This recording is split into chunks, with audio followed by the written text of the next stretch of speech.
Hello and welcome to pole position for the VIC-20, and this was a cartridge game for the VIC-20, but you can see this came out in '83, so let's get started.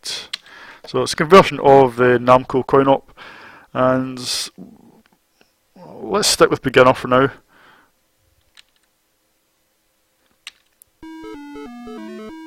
So right away you can see that the choice of colours isn't great, but the VIC-20 didn't have a very subtle palette, so it's the best they could do, I guess. But actually, it's not too bad. I think I didn't own this back in the day, I'm afraid, but I wish I had actually. I think graphically it's better than I thought it would be. I mean, they do actually look a lot more like cars than they do on the C64 version. It's just the colour scheme isn't that great. And everything moves fast enough. There are no roadside graphics.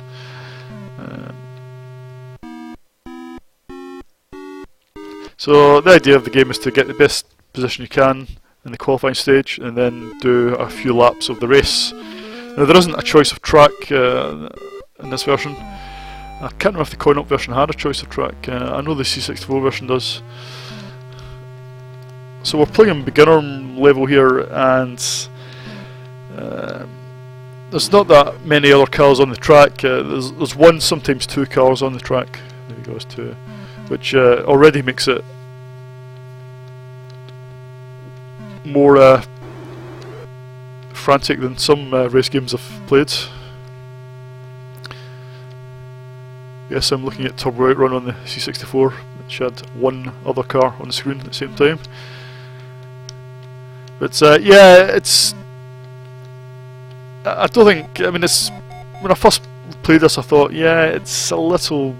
I mean, it's technically, I think it's pretty good, but it's a little. The gameplay's a little dull. But what we'll do is we'll skip this, go back to the menu, and if you pick.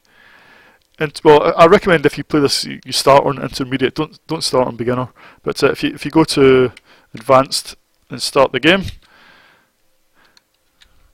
What happens is that there's a lot more other, opponents on the screen, and the game actually starts to come alive a bit. So that's four cars on the screen there, four other cars. Yeah, because there's more cars, the gameplay does actually start to become a lot more interesting. So initially I was going to give this a fairly sort of middling score, but I recommend you play it in. Oops, just blew up. I recommend you play it in advanced, and it's nowhere near as boring.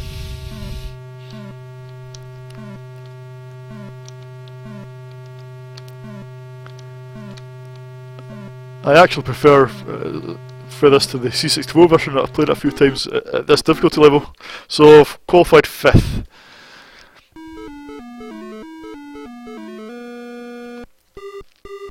Here I am.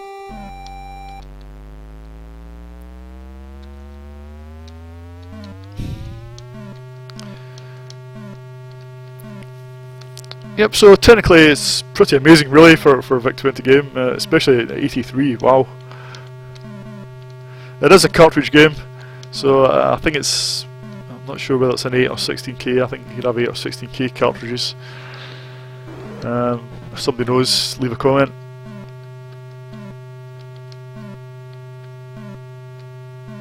So you would have had to have bought it on cartridge, a bit like Omega Race, I guess. Yeah, so I didn't own this back in the day, which is a real shame because I would have really liked it, I think.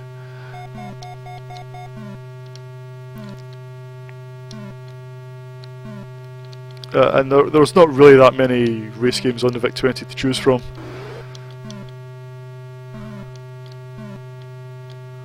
I reviewed Death Race already, which you can see is technically a lot simpler than this.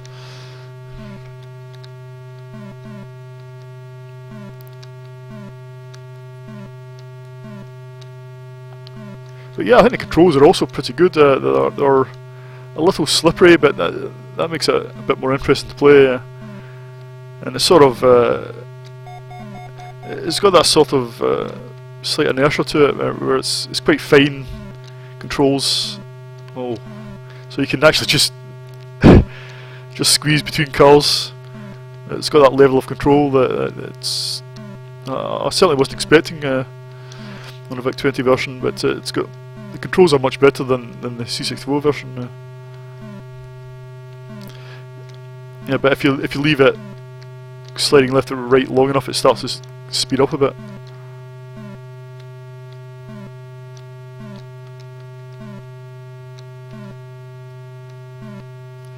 Right, that's the race over. I don't think there's any option to change the number of laps. And I say you're stuck with the same track, but otherwise I think this is, I mean, okay, it's not going to compare with the coin-op, is it? And it's quite a vast difference between the coin-ops of the time and what the VIC-20 could offer, but I think you'd be pretty pleased with this back in the day.